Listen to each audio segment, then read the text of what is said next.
어릴 적 당신의 기억 속의 교회는 어떤 모습이었나요? 북적이는 아이들의 웃음소리, 찬양대의 웅장한 목소리, 따뜻한 밥 한 끼를 나누던 사람들. 일요일 아침이면 텅 빈 거리가 무색하게 유독 한 곳으로 향하던 사람들의 발걸음. 그런데 2025년 지금 대한민국의 교회는 어떤 모습일까요? 특히 앞으로 교회의 미래를 이끌어가야 할 젊은이들의 모습은 과연 그곳에 남아있을까요? 여기 충격적인 통계가 있습니다. 20대 기독교인 2명 중 1명 가까이가 더 이상 교회에 나가지 않고 있습니다. 신앙을 버린 것이 아니라 교회를 떠났습니다. 우리는 이들을 가나안 성도라고 부릅니다. 안나가를 거꾸로 해서 만들어진 이 씁쓸한 신조어는 이제 한국 교회의 가장 아픈 현실이 되었습니다. 도대체 왜 무엇이 이들을 교회 밖으로 내몰았을까요? 이것은 단순히 몇몇 개인의 선택이 아닙니다. 한 세대가 보내는 거대하고 침묵 어린 경고입니다. 오늘 우리는 교회를 떠난 청년들의 그 침묵 속 외침에 귀를 기울여 보려 합니다. 본격적인 이야기에 앞서 우리가 얼마나 거대한 변화의 한가운데 서 있는지 객관적인 숫자로 확인해 보겠습니다. 목회 데이터 연구소의 최근 조사는 우리에게 많은 것을 말해줍니다. 2023년 기준 대한민국 20대의 9%, 30대의 11%만이 자신을 개신교인이라고 밝혔습니다. 10명 중 1명꼴이죠. 하지만 더 주목해야 할 숫자는 따로 있습니다. 바로 교회에 출석하는 비율입니다. 교회에 나가는 2030 청년 기독교인은 전체의 56%에 불과했습니다. 특히 20대는 그 비율이 44%까지 떨어집니다. 다시 말해 스스로를 기독교인이라 생각하는 20대 청년 10명 중 4명 이상이 교회에 나가지 않고 있다는 뜻입니다. 이 가나안 성도 현상은 더 이상 일부의 이야기가 아닙니다. 교회 안 청년만큼 교회 밖 청년이 많아진 시대. 어쩌면 머지않아 교회 밖 청년이 더 많아질지도 모르는 시대가 온 것입니다. 이들이 교회를 떠나기까지 걸린 시간은 어땠을까요?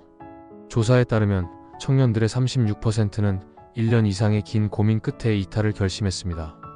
어느 날 갑자기 충동적으로 교회를 떠난 게 아니라는 겁니다. 오랜 시간 동안 상처받고 실망하고 고민하다 내린 결론이라는 거죠.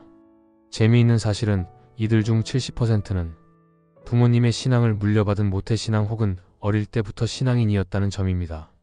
교회가 가장 안정적인 구성원이라고 믿었던 이들마저 교회를 등지고 있는 현실. 통계는 차갑지만 그 안에 담긴 의미는 뜨겁습니다.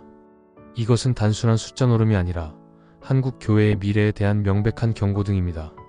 그렇다면 이제 이 차가운 숫자 뒤에 숨겨진 청년들의 뜨거운 목소리를 직접 들어볼 시간입니다. 청년들은 왜 교회를 떠났을까요? 그들에게 직접 물었습니다. 가장 많이 나온 대답은 의외로 단순했습니다. 자유롭게 신앙생활을 하고 싶어서, 그리고 주일에는 좀 쉬고 싶어서. 어쩌면 요즘 애들 의지가 약해서라고 생각하실 수도 있습니다. 하지만 이 대답의 이면을 깊게 들여다볼 필요가 있습니다. 그들이 말하는 자유란 무엇이고 그들을 지치게 만든 것은 과연 무엇이었을까요? 한 청년의 이야기입니다. 교회 안에서는 질문이 허용되지 않았어요. 성경에 대해, 교회의 결정에 대해 조금이라도 의문을 제기하면 믿음이 부족하다는 눈초리를 받아야 했죠. 저는 답을 원했는데 교회는 순종을 강요했어요. 지적 정직성을 중요하게 생각하는 세대에게 무조건적인 믿음을 강요하는 문화는 더 이상 매력적이지 않았던 겁니다. 또 다른 청년은 교회의 비윤리적인 모습에 깊은 상처를 받았습니다. 제가 존경했던 목사님과 장로님들이 교회 밖에서는 너무나 다른 모습이라는 걸 알게 됐을 때 모든 게 무너지는 기분이었어요. 교회 재정을 불투명하게 사용하고 사회적 약자를 혐오하는 발언을 서슴지 않는 모습을 보면서 저곳에 과연 신이 계실까 회의감이 들었습니다. 말과 행동이 다른 모습, 즉 위선은 청년들에게 가장 큰 실망을 안겨주는 요인이었습니다. 관계의 문제도 빼놓을 수 없습니다. 새로운 사람이 들어오면 겉으로는 환영하지만 사실은 이미 그들만의 리그가 너무 확고해요. 소위 끼리끼리 문화라고 하죠. 그 벽을 뚫고 들어가는 건 너무나 큰 감정 소모였어요. 위로를 받으러 간 곳에서 오히려 관계 때문에 상처를 받고 돌아오는 날이 많아졌습니다. 이처럼 청년들이 교회를 떠나는 이유는 복합적입니다. 지쳐서 쉬고 싶다는 개인적인 이유부터 질문이 막힌 권위적인 문화, 말과 행동이 다른 위선적인 모습, 그리고 새로운 사람을 밀어내는 폐쇄적인 공동체까지. 결국 이 모든 이야기는 하나의 문장으로 요약됩니다. 교회가 더 이상 내 삶의 질문에 답을 주지 못하고 오히려 더 큰 짐이 되었습니다. 그들은 신을 떠난 것이 아닙니다. 자신들의 삶과 아무런 관련 없는 이야기만 반복하고 오히려 상처만 주는 교회라는 시스템을 떠난 것입니다. 이것이 바로 가나안 성도들이 신앙을 완전히 버리지 않는 이유입니다. 그들은 교회 밖에서 자신만의 방식으로 신앙을 이어가고 있습니다. 온라인으로 설교를 듣고 좋은 책을 읽고 마음이 맞는 몇몇과 소그룹으로 교제하면서 말이죠. 제도권 교회가 주지 못했던 진정성을 그들은 교회 밖에서 찾고 있는 것입니다. 청년들의 목소리를 통해 우리는 문제의 표면을 확인했습니다. 이제 그 뿌리를 찾아 교회의 가장 깊고 어두운 곳으로 들어가 보겠습니다. 이것은 한국 교회가 오랫동안 외면해온 하지만 이제는 마주해야만 하는 구조적인 문제에 대한 이야기입니다. 첫 번째는 제왕적 리더십과 수직적인 문화입니다. 많은 교회에서 목회자는 절대적인 권위를 가집니다. 그의 말은 곧 하나님의 말씀처럼 여겨지고 다른 의견을 제시하는 것은 불순종으로 낙인 찍히기 쉽습니다. 이런 수직적인 구조 안에서 청년들은 그저 동원되고 관리되어야 할 대상으로 전락합니다. 교회의 중요한 의사결정에서 그들의 목소리는 철저히 배제됩니다. 두 번째는 성장주의와 번영신학의 그늘입니다. 더 큰 교회, 더 많은 성도. 오랫동안 한국 교회는 외형적인 성장을 성공의 척도로 삼아왔습니다. 이 과정에서 예수처럼 가난하고 소외된 자의 이웃이 되라는 본질은 희미해지고 예수 믿고 복 받으라는 기복적인 메시지가 그 자리를 차지했습니다. 청년들은 이러한 모습에서 세속적인 성공을 좇는 기업의 논리와 다른 점을 발견하지 못합니다. 세 번째는 사회적 신뢰의 추락입니다. 2023년 조사에서 한국 교회를 신뢰한다는 응답은 21%에 불과했습니다. 불투명한 재정, 일부 목회자들의 성추문, 특정 정치 이념과의 결탁, 사회적 약자에 대한 혐오 발언 등은 교회가 스스로 신뢰를 깎아내린 결과입니다. 청년들은 자신이 속한 집단이 사회적으로 비판받는 것을 견디기 힘들어합니다. 교회에 다닌다는 사실을 밖에서 숨겨야 하는 시대, 이것이 교회의 현 주소입니다. 마지막으로 공감 능력을 상실한 메시지입니다.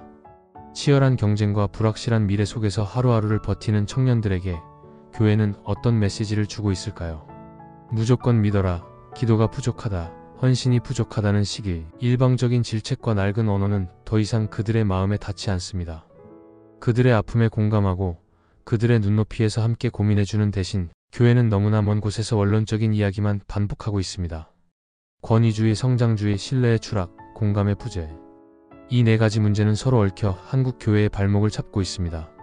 청년들의 이탈은 이 구조적인 문제들이 낳은 필연적인 결과일지도 모릅니다. 이제 교회는 떠나는 청년들을 탓하기 전에 떠나게 만드는 교회는 아니었는지 스스로에게 물어야 합니다. 문제의 원인을 교회 내부에서만 찾을 수는 없습니다. 교회가 서 있는 세상 자체가 이전과는 완전히 달라졌기 때문입니다. 지금 우리는 인류 역사상 유례없는 거대한 전환기, 탈종교화 시대를 살고 있습니다. 과거에는 종교가 세상의 모든 것을 설명하는 틀이었습니다. 하지만 과학이 발전하고 교육 수준이 높아지면서 사람들은 더 이상 초월적인 존재에게 모든 답을 구하지 않게 되었습니다. 특히 합리성과 논리를 중시하는 MZ세대에게 과학적으로 증명할 수 없는 종교적 가르침은 쉽게 받아들이기 어려운 것이 되었습니다. 개인주의의 확산 역시 중요한 변화입니다. 과거 우리 사회가 우리라는 집단을 강조했다면 이제는 나라는 개인의 행복과 만족이 무엇보다 중요해졌습니다. 나의 시간, 나의 감정, 나의 성장을 최우선으로 생각하는 청년들에게 공동체를 위한 일방적인 헌신과 희생을 요구하는 교회의 문화는 시대착오적으로 느껴질 수밖에 없습니다. 이러한 흐름 속에서 청년들의 종교관 자체가 바뀌고 있습니다. 그들은 더 이상 제도 종교에 의존하지 않습니다. 특정 교회에 소속되어 의무를 다하는 것보다 내면의 평안과 영적인 만족을 주는 개인적 영성을 더 중요하게 생각합니다. 그래서 교회라는 공간을 떠나 유튜브, 기독교 서적, 명상 앱 등 다양한 콘텐츠를 통해 자신만의 영성을 찾아 나서는 것입니다. 세상은 이렇게 개인화되고 다원화되고 세속화되었습니다. 하지만 교회는 여전히 과거의 방식, 과거의 언어, 과거의 시스템에 머물러 있습니다. 세상의 변화를 읽지 못하고 새로운 세대와 소통하는 법을 잊어버린 교회. 청년들의 이탈은 어쩌면 이 단절이 만들어낸 당연한 귀결일지도 모릅니다.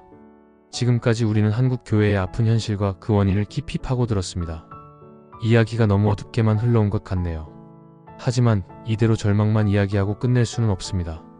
이러한 위기 속에서도 놀라운 변화를 만들어내며 청년들이 다시 모여드는 교회들이 있기 때문입니다. 한 교회의 이야기입니다. 이 교회 청년부에는 익명 질문방이 있습니다. 신앙, 연애, 진로, 심지어 교회에 대한 비판까지 어떤 질문이든 자유롭게 올릴 수 있습니다. 담당 목회자는 이 모든 질문에 회피하지 않고 솔직하고 성실하게 영상으로 답변합니다. 막혀있던 소통의 물꼬가 트이자 청년들은 다시 마음을 열기 시작했습니다. 또 다른 교회는 청년들에게 자율성을 선물했습니다. 예배 형식부터 수련의 장소까지 모든 것을 청년들이 직접 기획하고 결정하도록 맡겼습니다.